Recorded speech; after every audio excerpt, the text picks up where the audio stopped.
Hello guys, welcome to our channel. హైదరాబాద్లో ఉండే అమీర్పేట గురించి మనం కొత్తగా తెలుసుకోవాల్సిన అవసరం లేదు. ఈరోజు మనం ఈ వీడియోలో అమీర్పేట హాస్టల్లో జరిగిన ఒక రియల్ ఇన్సిడెంట్ గురించి నేను మీకు ఇప్పుడు చెప్పబోతున్నాను. మన ఈ ఛానల్లో real incidents and current topics మీద వీడియోస్ అయితే చేయడం జరుగుతుంది. మన ఛానల్ని సబ్స్క్రైబ్ చేసుకుని నోటిఫికేషన్ ఆన్ చేసుకున్నట్లయితే నేను చేసే ప్రతి వీడియో మీకు నోటిఫికేషన్ ద్వారా వచ్చేస్తుంది. సో లేట్ చేయకుండా వీడియోలోకి వెళ్ళిపోదాం పదండి. కరెక్ట్గా 2 months బ్యాక్ ఆగస్ట్ 22వ తారీఖు సత్య అనే ఒక వ్యక్తి గుంటూరు నుంచి హైదరాబాద్ రావడం జరిగింది కోచింగ్ కోసం. హాస్టల్ ని చూసుకున్నాడు. పొద్దున్న నుంచి సాయంత్రం దాకా హాస్టల్స్ ఎతికాడు. అమీర్పేటలో హాస్టల్స్ అంత ఈజీగా దొరకవు. ఎతికాడు సాయంత్రం దాకా ఎతికాడు. చివరిగా ఒక హాస్టల్లోకి వచ్చి ఆ హాస్టల్ ఓనర్ ని అడిగాడు, ఏమనంటే అన్న నాకు ఒక బెడ్ కావాలి అని. అంటే హాస్టల్ ఓనర్ ఏమన్నాడంటే, కాసేపు ఆలోచించి ఒక పోర్షన్ ఉంది బాబు, అందులో ఒకే ఒక పర్సన్ ఉంటాడు, కాకపోతే అతనితో ఒక ప్రాబ్లం ఉంది అని. అంటే అప్పుడు సత్య అన్నాడు, నాకు ఏ ప్రాబ్లం ఉన్నా నేను ఏం కాదు, నేను అడ్జస్ట్ అయిపోతాను అని చెప్పాడు. అందులో ఉండే వంశీ అనే పర్సన్ కి ఒక మెంటల్ డిజార్డర్ అనేది ఉందని హాస్టల్ ఓనర్ సత్యకి అయితే చెప్పాడు. ఇప్పుడు సత్య ఆలోచించి ఉండాలా వద్దా అనే ఆలోచనలో హాస్టల్లో అయితే జాయిన్ అయిపోయాడు. హాస్టల్ ఓనర్ ఏమనేవాడంటే, అతనికి మెంటల్ డిజార్డర్ వల్ల ఏదేదో చేసేవాడు, పిచ్చిగా అని చెప్పినా సరే సత్య దాన్ని ఓకే అని చెప్పి జాయిన్ అయిపోయాడు. సత్య ఓకే, అతను రూమ్ లో బాగానే ఉంటున్నాడు. ఇంకా వంశీ అనే పర్సన్ ఇంకా రూమ్ లోకి ఎంటర్ అవ్వలేదు. హాస్టల్లోకి జాయిన్ అయిపోయిన తర్వాత సత్య వాళ్ళ అమ్మకి ఫోన్ చేశాడు. అంతా బాగానే ఉంది, జరిగిందంతా చెప్పాడు. అంతా అయిపోయిన తర్వాత రాత్రిపూట వంశీ రూమ్ లోకి వచ్చి వంశీ ఒక ఫ్రైడ్ రైస్ ప్యాకెట్ పట్టుకొని వచ్చాడు. ఈ రూమ్ లోకి వచ్చిన తర్వాత బట్టలు ఇప్పేశాడు. రూమ్ లోకి వచ్చి బట్టలు ఇప్పేసిన తర్వాత వాష్రూమ్ లోకి వెళ్ళి స్నానం చేద్దాం అన్నట్టు రెడీ అవుతాడు. ఈలోపు మళ్ళీ వంశీకి ఏదో గుర్తొచ్చి మళ్ళీ వెనక్కి వచ్చి అతను తెచ్చుకున్న ఫ్రైడ్ రైస్ ప్యాకెట్ లోపలికి తీసుకుని వెళ్ళి అక్కడ వాష్రూమ్ లో, వెస్ట్రన్ వాష్రూమ్ లో దాని మీద కూర్చొని అక్కడే ఫ్రైడ్ రైస్ ఓపెన్ చేసుకొని తింటా ఉన్నాడు. తిన్న తర్వాత వంశీకి దగ్గు వచ్చింది. పక్కనున్న ట్యాప్ తో వాటర్ పట్టుకొని అదే వాటర్ తో అక్కడే తాగాడు అనమాట. సో ఇదంతా డోర్ కొంచెం ఓపెన్ లో చూస్తున్న సత్య చాలా షాక్ అయ్యాడు. ఏమైంది, ఈయనకి ఇలా చేస్తున్నాడు అన్నట్టు. సత్యకి కొంచెం భయం వేసి డోర్ లాక్ చేసేసి పడుకుని పోయాడు. సత్యకి మధ్యలో వాష్రూమ్ రావటం జరిగింది, టాయిలెట్. సో అతను ఇదే వాష్రూమ్కి వెళ్ళాలి కాబట్టి వెళ్ళిన తర్వాత వంశీ తిన్న ఆ ఫ్రైడ్ రైస్ ప్యాకెట్లు అవన్నీ అక్కడ పడేసి ఉన్నాయి అనమాట.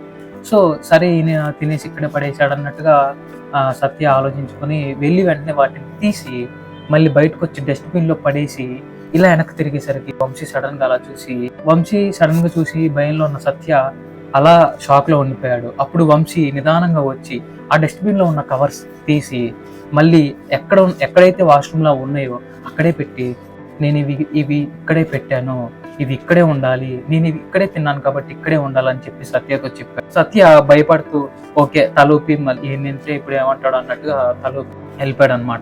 వంశీకి ఉన్న అలవాటు ఏంటంటే, తిన్న తర్వాత రూమ్ లోకి వచ్చాడు పడుకోవటానికి. అప్పుడు సత్య ఒకటి అబ్జర్వ్ చేశాడంట. వంశీ బెడ్ మీద అంతా క్లీన్ చేసి దుప్పటంతా దులిపి దిన్నంతా మంచిగా పెట్టుకొని వెళ్ళి మంచు కింద పడుకునేవాడంట. ఇది అబ్జర్వ్ చేసిన సత్య ఈయనకి నిజంగా మెంటల్ ఏదో సంథింగ్ ఏదో ఇష్యూ ఉందని చెప్పి అతను ఫిక్స్ అయిపోయాడు. ఏదేమైనా ఇతనితో మార్నింగ్ మంచిగా మాట్లాడాలి, ఇతన్ని కూడా ఒక ఫ్రెండ్ ని చేసుకొని అసలు ఇతనికున్న ప్రాబ్లం ఏంటో తెలుసుకోవాలని సత్య డిసైడ్ అయ్యాడు. మార్నింగ్ లేచేసరికి ఇంకా వంశీ లెగలేదంట, అలానే మంచం మీద పడుకుని ఉన్నాడంట. సత్య బ్రష్ చేసుకొని స్నానం చేయాలన్నట్టు రెడీ అవుతుంటే అప్పుడు వంశీ సడన్ గా లెగిసి కింద కూర్చొని ఉన్నాడంట. కింద కూర్చొని మోకాలు వేసుకొని కూర్చొని ఉన్నాడంట.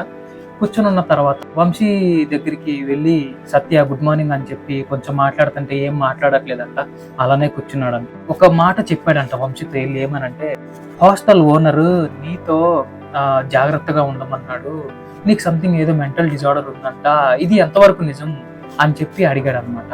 అడగగానే వంశీ ఇలా పైకి సత్య వైపు చూసి ఒక షాకింగ్ లో చూశాడనమాట.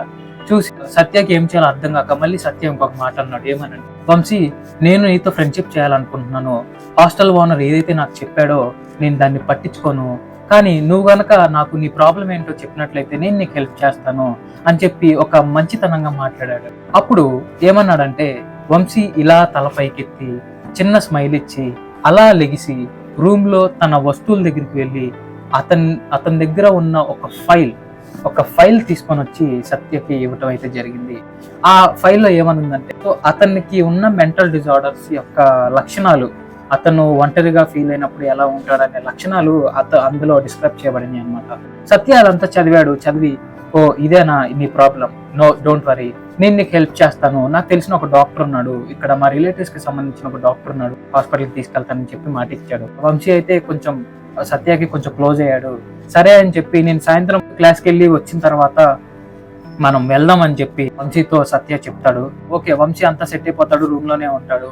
సత్య అప్పుడు ఫ్రెష్ అప్ అయిపోయి కోర్స్కి వెళ్ళిపోయి క్లాస్ అంతా అయిపోయిన తర్వాత ఆ రోజు ఏమైందంటే సత్యకి ఆ రోజు ఎక్స్ట్రా క్లాస్ ఉండడం వల్ల సత్యకి కొంచెం ఒక 1 hour లేట్ అయింది. వచ్చాడు, టైం 7:38 అవుతుంది నైట్. సరే అని చెప్పి ఎలాగోలా వంశీని ఏదో ఒకటి చెప్పి రేపు మార్నింగ్ తీసుకెళ్దాం అన్నట్టుగా ఆలోచనలో సత్య హాస్టల్ కి రావటం అయితే జరుగుతుంది. అలా వస్తూ ఉంటాడు. వచ్చిన తర్వాత హాస్టల్ మెట్లెక్కుతూ హాస్టల్ రూమ్ లోకి వస్తాడు. హాస్టల్ డోర్ ఓపెన్ చేసి చూడగానే ఎదురుగా ఫ్యాన్ కి ఏలాడి వంశీ శవం అయితే అలా ఏలాడి ఉంటుంది. అది చూసిన సత్య షాక్ లో ఉండి ఏంటి వంశీ ఇలా చేసుకున్నాడు, వంశీ ఎందుకు సూసైడ్ చేసుకున్నాడు అని చెప్పి ఫాస్ట్ గా కిందకు వచ్చి హాస్టల్ ఓనర్ దగ్గరకు వచ్చి జరిగింది చెప్తే హాస్టల్ ఓనర్ వెంటనే పోలీస్ వాళ్ళకి కాల్ చేసి చెప్తే పోలీసు వాళ్ళు రాగానే పోలీసు వాళ్ళు చూసి ఎందుకు సూసైడ్ చేసుకున్నాడు అనగానే హాస్టల్ ఓనర్ చెప్తాడు, ఏముంది సార్, అతనికి మెంటల్ డిజార్డర్ ఉంది, మెంటల్ వల్ల అతను ఒక్కడే ఉన్నాడు రూమ్ లో, మెంటల్ వాళ్ళ గురించి మీకు తెలియదు ఏముంది సార్ అని చెప్పి చెప్పగానే పోలీసు వాళ్ళు బాడీ దగ్గరికి వెళ్ళి చెక్ చేసి ఎఫ్ఐఆర్ రాసి ఎఫ్ఐఆర్ లో ఏమని రాశారంటే ఎవరు లేని సమయంలో సూసైడ్ చేసుకొని మెంటల్ తో ఏం చేయాలో అర్థం కాక ఇలా జరిగింది అని రాసి రూమ్ లో ఎవరు లేకపోవడంతో ఎవరు కాపాడలేకపోయారని ఎఫ్ఐఆర్ అయితే ఫైల్ చేసి మొత్తం క్లోజ్ చేశారు. పోలీసు వాళ్ళు వెళ్ళిపోయేటప్పుడు సత్యతో అండ్ హాస్టల్ ఓనర్ తో ఒక విషయం అయితే చెప్పారు. ఏమనంటే వంశీకి సంబంధించిన ఎవరైతే సూసైడ్ చేసుకున్నారో వంశీకి సంబంధించిన ఫ్యామిలీ వాళ్ళు కానీ ఎవరైనా పోలీస్ స్టేషన్ కి వస్తే మాత్రం మీరు ఖచ్చితంగా స్టేషన్ కి రావాల్సి ఉంటుందని చెప్పి వాళ్ళతో చెప్పారు. వీళ్ళు కూడా సరే అని చెప్పారు. అంతా అయిపోయింది. ఒక వారం రోజులు అయిపోయింది. వాళ్ళ ఫ్యామిలీ వాళ్ళు ఎవరు రాలేదు. కేసు అయితే కొట్టేయటం జరిగింది. ఒక 10 రోజులు చూసిన తర్వాత కేసు అయితే కొట్టేయటం జరిగింది. సత్యకి ఇది ఎందుకు వంశీ సూసైడ్ చేసుకున్నాడు అనే ఆలోచనలోనే ఉండిపోయాడు.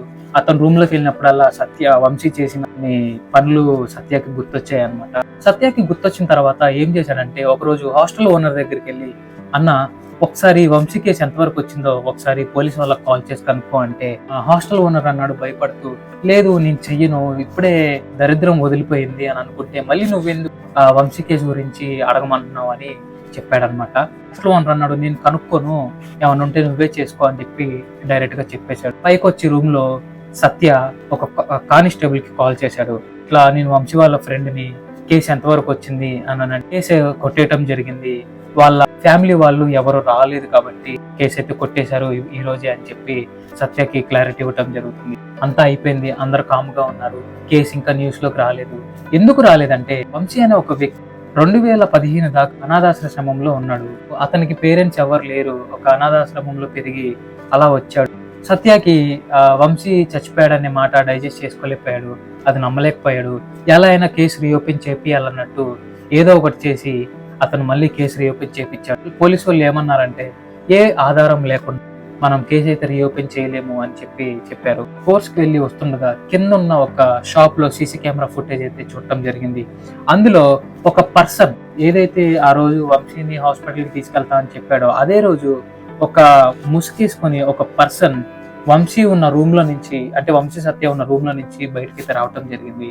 అయితే ఎవరు ఈ పర్సన్ అని చెప్పి ఈ సీసీ ఫుటేజ్ ని తీసుకెళ్లి పోలీసు వాళ్ళకి ఇచ్చిన తర్వాత పోలీసు వాళ్ళు అసలు ఇదేంటి సూసైడా లేకపోతే మర్డరా అని చెప్పి ఆలోచించడం అయితే జరిగింది. వంశీ అయితే సూసైడ్ చేసుకోడు అని చెప్పి వంశీ ఫైల్ మళ్ళీ చెక్ చేసి అసలు ఈ హాస్పిటల్ ఏంటి, ఈ డాక్టర్ ఎవరు, అసలు వంశీకి ఉన్న ప్రాబ్లం ఏంటని చెప్పి డాక్టర్ ని కనుక్కోవటానికి డాక్టర్ ని కలుస్తాడు. అప్పుడు డాక్టర్ సత్యతో ఇలా అంటాడు, ఏమనంటే వంశీకి ఉన్న వ్యాధి చాలా నార్మల్, జస్ట్ స్టార్టింగ్ స్టేజ్ లోనే ఒక మెంటల్ లాగా వచ్చింది, కాకపోతే అది అందరికి ఉండే మెంటల్ కాదు, జస్ట్ స్టార్టింగ్ స్టేజ్ లో తను ఒంటరిగా ఫీల్ అయినప్పుడు కొంచెం భయపడుతూ అతను ఒక క్లోజ్డ్ సర్ఫేస్ లో నేను ఒక్కనే ఉండి భద్రంగా ఉండి నేనే ఏదో పని చేసుకోవాలన్నట్టు ఆలోచిస్తాడు. వంశీకి ఉండే ఒక డిజార్డర్ ఏంటనంటే చిన్న బ్లేడ్ చూసినా కూడా వంశీ భయపడతాడు. కానీ అలాంటి పర్సన్ ఎందుకు సూసైడ్ చేసుకుంటాడు అనేది సత్యాన్ని అడగటం అయితే జరుగుతుంది. సత్య అప్పుడు ఏమంటాడంటే, సార్ నా ముందే వంశీ ఫ్యాన్ కి ఊరేసుకోవటం నేను చూశాను అని అంటే డాక్టర్ ఒకటే అంటాడు, సత్య నేను నీకు చెప్పిందల్లా ఒకటే, వంశీ అయితే ఎట్టి పరిస్థితుల్లో సూసైడ్ చేసుకోడు అని ఫైనల్ గా చెప్పేస్తాడు. ఇదే నేను నీకు చేసే సహాయం అని చెప్పి అక్కడి నుంచి డాక్టర్ లేచి వెళ్ళిపోతాడు. ఇదంతా అయిన తర్వాత సత్యకి ఒక ఆలోచన వస్తుంది. డాక్టర్ ఇంత చెప్పిన తర్వాత మనం ఎందుకు ఆలోచించకూడదని చెప్పి పోలీసు వాళ్ళకి కాల్ చేసి, సార్ ఇది సూసైడ్ కాదు మర్డర్ అని చెప్పి మళ్ళీ కేసు రీఓపెన్ చేపిస్తాడు. అప్పుడు పోలీసు వాళ్ళు ఇన్వెస్టిగేషన్ చేసిన తర్వాత పోలీసు వాళ్ళకి ఇది సూసైడ్ కాదు మర్డర్ అని చెప్పి ప్రూవ్ అవుతుంది. మర్డర్ అని ప్రూవ్ అయిన తర్వాత సత్య కానిస్టేబుల్ కి కాల్ చేసి, అన్న వంశీని ఎవరైతే చంపారో వాళ్ళని అస్సలు వదిలిపెట్టకు, ఇన్వెస్టిగేషన్ త్వరగా చేయండి అని చెప్పి చెప్తారు. రూమ్ లో ఉన్న సత్యకి ఫోన్ వస్తుంది కానిస్టేబుల్ నుంచి, ఇట్లా వంశీని ఎవరైతే చంపారో వాళ్ళు దొరికారు, అర్జెంట్ గా పోలీస్ స్టేషన్ కి రండి అని చెప్తాడనమాట. ఇది మర్డర్ అని ప్రూవ్ అయిన తర్వాత సత్య పోలీస్ స్టేషన్ కి వెళ్ళాడు. ఆ మర్డర్ చేసింది ఎవరో చూశాడు. అప్పుడు పోలీసు వాళ్ళు ఒకటే అన్నారు, ఇది ఎవరో కాదు మీ హాస్టల్ ఓనర్ అని చెప్పి చెప్పడం అయితే జరిగింది. అదేంటి హాస్టల్ ఓనర్ ఎందుకు చంపాడు వంశీని అని చెప్పి పోలీసు వాళ్ళు సత్య కలిసి హాస్టల్ దగ్గరికి వచ్చేసారు. హాస్టల్ ఓనర్ అయితే పారిపోవటం జరిగింది. ఎలా అయితే హాస్టల్ ఓనర్ని పట్టుకున్న తర్వాత మొత్తం ఇన్వెస్టిగేషన్ జరిగిన తర్వాత హాస్టల్ ఓనర్ ఇలా చెప్పాడు, వంశీ నా హాస్టల్కి వచ్చాడు. వచ్చిన తర్వాత అంతా బాగానే ఉన్నాడు. చిన్నగా అతనికి మెంటల్ డిజార్డర్ స్టార్ట్ అయింది.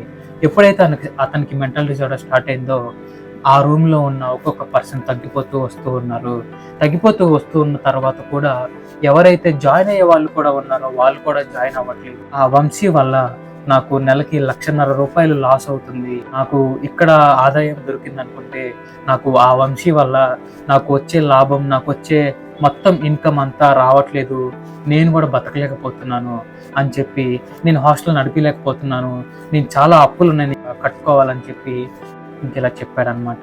సో ఫైనల్ గా ఎందుకు చంపాడనంటే వంశీకి డిజార్డర్ వచ్చిన తర్వాత, మెంటల్ డిజార్డర్ వచ్చిన తర్వాత అతని వల్ల ఎంతో లాస్ అవుతుంది అని చెప్పి డబ్బుకి ఆశపడి ఒక అమాయకమైన ప్రాణాన్ని బలిగా తీసుకున్నాడు. ఒక డబ్బుకి ఆశపడి ఒక వ్యక్తి ప్రాణం తీసేశాడు ఆ హాస్టల్ ఓనర్.